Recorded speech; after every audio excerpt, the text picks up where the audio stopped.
général habilité à prendre en dernière instance les décisions dans F24.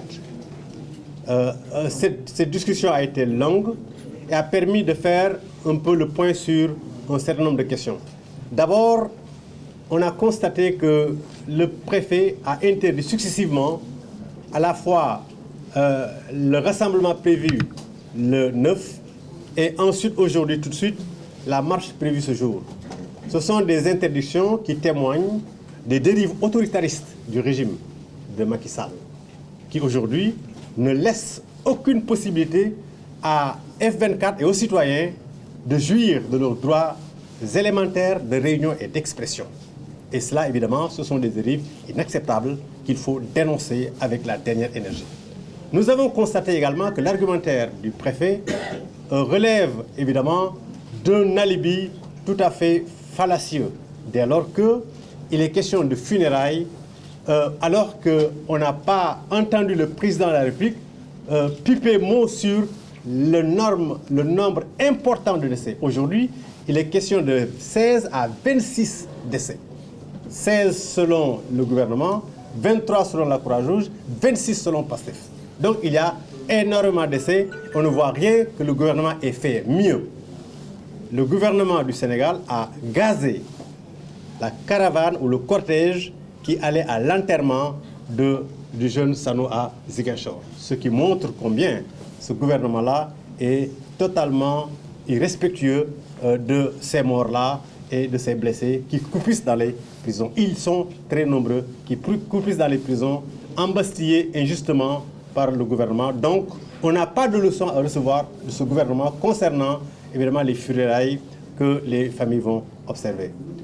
Nous avons quand même beaucoup discuté et au terme des discussions, on a retenu que F24 a suscité beaucoup d'espoir au cours des populations.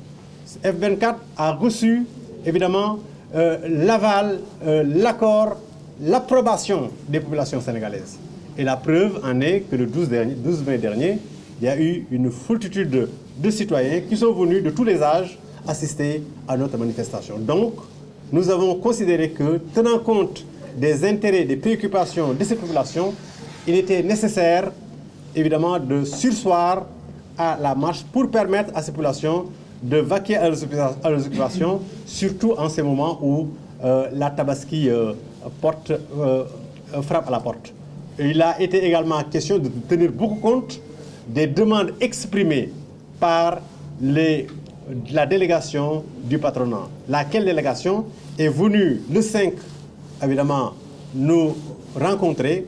Et ensuite, le 8, après la rencontre avec le président, la même délégation, très forte délégation, est venue nous rencontrer et nous demander, évidemment, avec vraiment beaucoup d'humilité, de tenir compte des dérapages, en tout cas des dommages qui sont causés par les manifestations précédentes surtout et qui ont un peu beaucoup ralenti l'activité économique.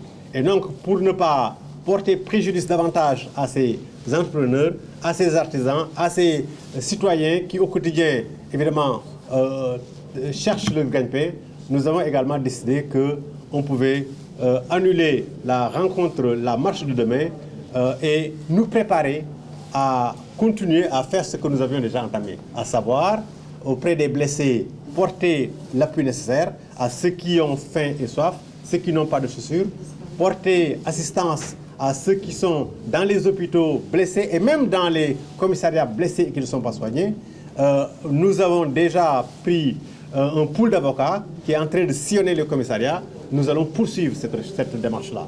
Et évidemment, nous allons également relancer ce que nous avions appelé le dialogue et toute autre activité nous permettant de conscientiser, de mobiliser les populations autour de la charte du F24. Et nous allons tout faire pour que le contenu de cette charte-là puisse être pris en charge et permettre au peuple sénégalais de voir, en fait, d'avoir une meilleure issue par rapport à ce qui se passe aujourd'hui. Donc voilà ce que nous avions à dire concernant... pour dire simplement en conclusion que cette charte-là nous sommes déterminés à la faire aboutir. Nous sommes déterminés à ce que la troisième candidature de M. Macky Sall soit évidemment une chimère oubliée très vite et que tous les candidats éligibles dans notre coalition, dans notre plateforme, puissent aller aux élections en dehors des entraves que le gouvernement est en train de poser. Et nous réclamons, nous insistons sur la libération immédiate de tous les détenus politiques. Et nous insistons également sur la nécessité d'organiser une élection présidentielle libre, transparente et inclusive. Merci.